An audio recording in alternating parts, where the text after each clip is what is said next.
বলছি আমি, যেমন আমাদের আবর্জনা বাড়ির তরফতে দেখি, কিন্তু কি হলো আমরা দেখে ওরা যখন নিয়ে আসছে কোনো লাভ নেই।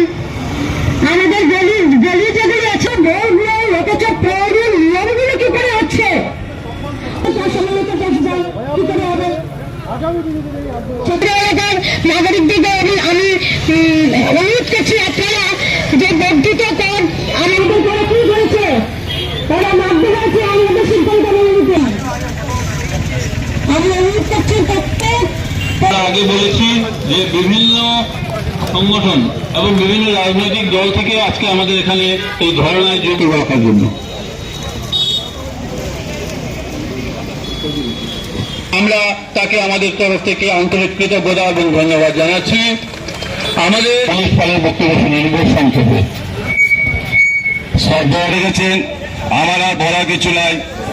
আমি একটা কথা, সেটার জন্য দায়ী শিলচর পৌরসভার আধিকারিক।